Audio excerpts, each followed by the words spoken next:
الحمد لله والصلاة والسلام على رسول الله وعلى آله وأصحابه أجمعين، أما بعد. أعوذ بالله من الشيطان الرجيم. يا أيها الذين آمنوا اتقوا الله وقولوا قولا سديدا يصلح لكم أعمالكم ويغفر لكم ذنوبكم ومن يطع الله ورسوله فقد فاز فوزا عظيما. محترم حضرات، آج امام صاحب نے جو خطبہ ہمارے سامنے پیش فرمایا ہے اس خطبے کا موضوع ہے حدیث رسول اور سنت رسول صلی اللہ علیہ وسلم کا مقام۔ سب سے پہلے امام صاحب نے یہ بات بیان فرمائی کہ اللہ تعالیٰ کی بہت ساری جو نعمتیں اور انعامات ہم پر ہے، اس میں سب سے بڑا، ان نعمتوں میں اور انعامات میں سب سے بڑا انعام یہ ہے کہ اللہ نے ہمارے درمیان حضور اکرم صلی اللہ علیہ وسلم کو بھیجا، اور اللہ کے نبی صلی اللہ علیہ وسلم نے ہمیں آ کر وہ ساری باتیں بتائی جس سے ہم اس دنیا میں بھی اچھی زندگی گزار سکتے ہیں، کامیابی والی زندگی گزار سکتے ہیں، اور مرنے کے بعد بھی آخرت کی جو ہمیشہ ہمیشہ کی زندگی ہے اس کو بھی ہم جو ہے اللہ کے نبی صلی اللہ علیہ وسلم کے بتائے ہوئے طریقے کے مطابق گزار کر جو ہے کامیاب ہو سکتے ہیں۔ قرآن کریم میں اللہ تعالیٰ فرماتے ہیں لَقَدْ مَنَّ اللَّهُ عَلَى الْمُؤْمِنِينَ إِذْ بَعَثَ فِيهِمْ رَسُولًا مِّنْ أَنفُسِهِمْ کہ اللہ تعالیٰ نے یہ احسان بتایا، احسان جتلایا ہے، انعامات ہے کہ مومنین کے درمیان اللہ نے ایک رسول کو بھیجا۔ علماء یہ کہتے ہیں کہ اللہ نے کسی چیز پر احسان نہیں جتایا بلکہ اس پر اپنا احسان بتایا کہ دیکھو میں نے تمہارے درمیان ایک عظیم نبی بھیجا ہے۔ اور قرآن کریم میں ہی اللہ تعالیٰ نے اپنی اطاعت کے ساتھ اللہ کے رسول صلی اللہ علیہ وسلم کی اطاعت کو بتایا۔ قرآن کریم میں فرمایا مَن يُطِعِ الرَّسُولَ فَقَدْ أَطَاعَ اللَّهَ، یعنی جو رسول اکرم صلی اللہ علیہ وسلم کی اطاعت کرے گا وہ گویا اس نے اللہ کی اطاعت کی، یعنی جس نے رسول کے کہنا مانا اس نے اللہ کا کہنا مانا۔ قرآن کریم میں اللہ تعالیٰ نے آپ صلی اللہ علیہ وسلم کی اطاعت کے کئی انعامات اور فوائد بتائے۔ ہم سب جو ہے اللہ کی رحمت کے طلبگار ہیں، انسان یہ چاہتا ہے کہ اللہ کی رحمت ہم پر نازل ہو۔ اللہ تعالیٰ نے فرمایا کہ جو میری رحمت کی طلبگار ہے وہ جو ہے رسول اکرم صلی اللہ علیہ وسلم کی اطاعت۔ یا ایھا الذین آمنوا اطیعوا اللہ واطیعوا الرسول لعلکم ترحمون، جب اللہ اور اس کے رسول صلی اللہ علیہ وسلم کے کہنے کے مطابق زندگی گزارو اللہ تم پر رحم فرمائے۔ ایک اور آیت میں اللہ تعالیٰ نے فرمایا کہ جو انسان، ہم سب کامیابی چاہتے ہیں، دنیا میں بھی ہمیں کامیابی ملے، آخرت میں بھی کامیابی۔ اللہ فرماتے ہیں کامیابی کا راستہ یہ ہے کہ تم رسول امی صلی اللہ علیہ وسلم کی اطاعت کرو۔ قرآن میں فرماتے اللہ فَالَّذِينَ آمَنُوا بِهِ وَعَزَّرُوهُ وَنَصَرُوهُ وَاتَّبَعُوا النُّورَ الَّذِي أُنزِلَ مَعَهُ أُولَٰئِكَ هُمُ الْمُفْلِحُونَ۔ اس کا مطلب یہ ہے کہ جو لوگ رسول اکرم صلی اللہ علیہ وسلم پر ایمان لائے، آپ کی بات کو مانا اور اس روشنی کی اتباع کی، یعنی وہ دین کو مانا، اس دین پر چلے جس کو لے کر حضور اکرم صلی اللہ علیہ وسلم تشریف لائے، تو اللہ فرماتے ہیں کہ یہ لوگ کامیاب ہیں، یہ دنیا میں بھی کامیاب ہوں گے اور آخرت میں کامیاب ہوں گے۔ اسی طرح اللہ تعالیٰ نے ایک اور آیت میں یہ بتایا کہ ہم سب جو ہے اللہ کے بندے جو ہوتے ہیں وہ یہ چاہتے ہیں کہ ہمیں اللہ کی محبت حاصل ہو، اللہ ہم سے خوش ہو جائے، اللہ ہم سے محبت کرے۔ اللہ نے فرمایا کہ اگر تم میری محبت چاہتے ہو، مجھے میری محبت حاصل کرنا چاہتے ہو تو جو ہے حضور اکرم صلی اللہ علیہ وسلم کی اتباع کرو۔ قُلْ إِن كُنتُمْ تُحِبُّونَ اللَّهَ فَاتَّبِعُونِي يُحْبِبْكُمُ اللَّهُ وَيَغْفِرْ لَكُمْ ذُنُوبَكُمْ، کہ اگر تم رسول اکرم، اگر تم یعنی اللہ فرماتے ہیں کہ محمد صلی اللہ علیہ وسلم آپ فرما دیجئے کہ اے بندو اگر تم اللہ سے محبت کرتے ہو، یعنی تمہارا دعویٰ ہے کہ خود اللہ کی ذات سے محبت ہے ہمیں، تو فَاتَّبِعُونِی، تم مجھ سے محبت کرو، میری اتباع کرو، یعنی حضور اکرم صلی اللہ علیہ وسلم کی اتباع کرو، ان کے لائے ہوئے دین کے مطابق زندگی گزارو، جس طرح انہوں نے کہا ہے اس کے مطابق زندگی گزارو۔ یحببکم اللہ ویغفر لکم ذنوبکم، اللہ فرماتے ہیں کہ اللہ تم سے محبت کرے گا، یعنی جو آدمی یہ چاہے کہ ہمیں اللہ کی محبت حاصل ہو اس کو چاہیے کہ رسول اکرم صلی اللہ علیہ وسلم کی اتباع کرے۔ وَيَغْفِرْ لَكُمْ ذُنُوبَكُمْ، اور ساتھ میں یہ بھی کہ اللہ تمہارے گناہوں کی مغفرت، اللہ تم کو معاف فرما دے گا۔ اس سے بڑی کیا نعمت ہے، یعنی دو انعامات انسان کو مل رہے، اللہ کی محبت حاصل ہو رہی اور مغفرت مل رہی، اس سے بڑا کوئی نام نہیں ہے۔ اللہ نے فرمایا کہ اگر یہ چاہتے ہو فَاتَّبِعُونِی، یعنی حضور اکرم صلی اللہ علیہ وسلم کی اطاعت کرو۔ دنیا میں ہر انسان یہ چاہتا ہے کہ وہ کامیاب ہو، صحیح راستے پر زندگی گزارے۔ ہم سب چاہتے ہیں، ہر نماز میں ہم دعا کرتے ہیں اہدنا الصراط المستقیم، اے رب کریم مرتے دم تک ہم صحیح راستے پر جو ہے زندگی گزارے، اس توفیق عطا فرما۔ اللہ فرماتے ہیں کہ اگر تم چاہتے ہو کہ تم صحیح راستے کے مطابق زندگی گزارو تو رسول اکرم صلی اللہ علیہ وسلم کی اطاعت کرو۔ وَإِن تُطِيعُوهُ تَهْتَدُوا، اگر تم رسول اکرم صلی اللہ علیہ وسلم کی اطاعت کرو گے تو اللہ جو ہے تم صحیح راستہ پالو گے، یعنی ان کی اطاعت میں ہدایت یافتہ بن جاؤ گے۔ یہ بہت بڑی نعمت ہے۔ قرآن کریم میں اللہ تعالیٰ نے یہ فرمایا ہے کہ جیسے رسول اکرم صلی اللہ علیہ وسلم، جیسے اللہ کی بات کو ماننا ہے، ایسے حضور اکرم صلی اللہ علیہ وسلم کی بات کو ماننا، اس کو سنت رسول کہتے ہیں۔ سنت رسول یا احادیث رسول صلی اللہ علیہ وسلم۔ سنت رسول کا مطلب ہوتا ہے آپ صلی اللہ علیہ وسلم کی باتیں، یعنی وہ باتیں جو صحیح سند سے ہم تک پہنچی ہے، یا وہ فعل، وہ کام جو ہمارے صحیح سند سے ہمارے درمیان پہنچے۔ جیسے نماز پڑھنے کا طریقہ اللہ کے نبی صاحب نے بتایا تو یہ عمل بتایا۔ اسی طرح تقریر کا مطلب ہوتا ہے حدیث کی اصطلاح میں، یعنی عربی میں، کہ کوئی کام حضور اکرم صلی اللہ علیہ وسلم کے سامنے کیا گیا ہو اور آپ نے اس پر کوئی ٹوکا نہ ہو، اس کا مطلب نہیں ٹوکا، اس کا مطلب یہ کہ وہ کام صحیح ہے۔ تو یہ تینوں باتیں حدیث رسول اور سنت رسول میں آتی ہیں۔ اس کی بھی وہی اہمیت ہے، وہی امپورٹنس ہے جو قرآن میں اللہ کی باتوں کا ہے۔ قرآن کریم میں اللہ تعالیٰ فرماتے ہیں وَمَا آتَاكُمُ الرَّسُولُ فَخُذُوهُ وَمَا نَهَاكُمْ عَنْهُ فَانْتَهُوا، کہ رسول تم کو جو دے اس کو مضبوطی سے پکڑ لو، اور جن چیزوں سے رسول یعنی حضور اکرم صلی اللہ علیہ وسلم روکے، تم کو روکنے کا بولے، تم کو منع کرے، اس سے رک جاؤ۔ اور حدیث میں اللہ کے نبی صلی اللہ علیہ وسلم نے فرمایا من اطاعنی فقد اطاع اللہ ومن عصانی فقد عصى اللہ، جس نے میری اطاعت کی گویا اس نے اللہ کی اطاعت کی۔ یعنی یہ کوئی فرق نہیں ہے، اللہ اور اس کے رسول کی اطاعت میں ہم الگ الگ نہیں کر سکتے۔ اسی طرح ہر آدمی یہ چاہتا ہے کہ وہ جنت جو ہے، جنت میں اس کو جنت مل جاوے اور جہنم سے چھٹکارا مل جاوے۔ اللہ کے نبی صلی اللہ علیہ وسلم نے فرمایا، ایک صحابی فرماتے ہیں کہ اللہ کے نبی صاحب نے فرمایا کل امتی يدخلون الجنة الا من ابى، قالوا یا رسول اللہ من یابى، قال من اطاعنی فقد دخل الجنة ومن عصانی فقد ابى۔ یعنی یہ حدیث ہے، اللہ کے نبی صلی اللہ علیہ وسلم نے فرمایا کہ میری امت میں ہر کوئی وہ جنت میں جائے گا جس نے میری اطاعت کی، جس نے میرے کہے ہوئے مطابق زندگی گزاری، میرے بتائے ہوئے طریقے کے مطابق زندگی، اور جس نے میری نافرمانی کی اس نے انکار کیا۔ تو صحابہ نے کہا کہ کون آپ کا انکار کر سکتا ہے؟ تو اللہ کے نبی صاحب نے یہی بات فرمائی کہ جو میری اطاعت کرے گا وہ جنت میں جائے گا، اور جو میری نافرمانی کرے گا، جو میری بات کو نہیں مانے گا اس نے انکار کر دیا۔ یعنی اس کا مطلب یہ ہے کہ وہ جنت میں جانے کا انکار کر رہا ہے اگر اللہ کے نبی صلی اللہ علیہ وسلم کی باتوں کو نہیں مانا۔ بلکہ حدیث میں اللہ کے نبی صلی اللہ علیہ وسلم نے یہاں تک فرمایا،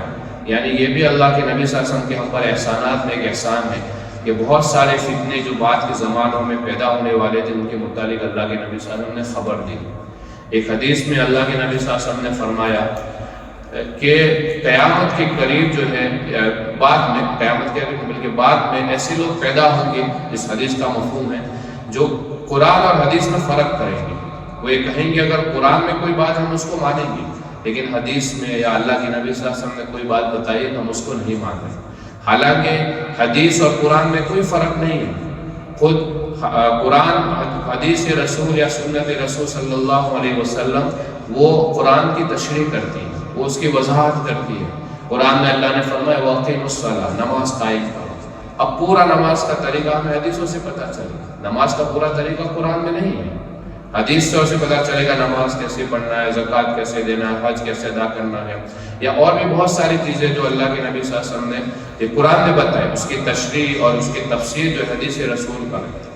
اللہ کے نبی صلی اللہ علیہ وسلم نے فرمایا کہ کچھ لوگ بعد میں ایسے آئیں گے، وہ کہیں گے کہ ہم جو قرآن میں اس کو تو مانیں گے لیکن جو حدیث میں ہے یا قرآن میں نہیں ہے اور اللہ کے نبی صلی اللہ علیہ وسلم نے بیان فرمایا اس کو نہیں مانیں گے۔ حضرت مقدار بن معدی کرم رضی اللہ تعالیٰ فرماتے ہیں کہ اللہ کے نبی صلی اللہ علیہ وسلم نے فرمایا الا انی اوتیت القرآن ومثلہ معه الا یشرک رجل شعبان علی عریکتہ یقول علیکم بهذا القرآن فما وجدتم من حلال فحلوا وما وجدتم من حرام فحرموا۔ یعنی اس حدیث کا مفہوم یہ ہے، حضرت مقدار ابن معدی کرب ایک صحابی فرماتے کہ اللہ کے نبی صلی اللہ علیہ وسلم نے فرمایا کہ جیسے مجھے قرآن اللہ نے دیا ہے، ویسے قرآن کی جیسی اور ایک چیز بھی دی ہے، یعنی اس کو بھی وحی کہا گیا ہے، اور وہ چیز کیا ہے؟ وہ حدیث ہے۔ کوئی آدمی بعد میں ایسا نہ ہو کہ وہ ٹیک لگا کے بیٹھا ہوا ہے اور کہے کہ دیکھو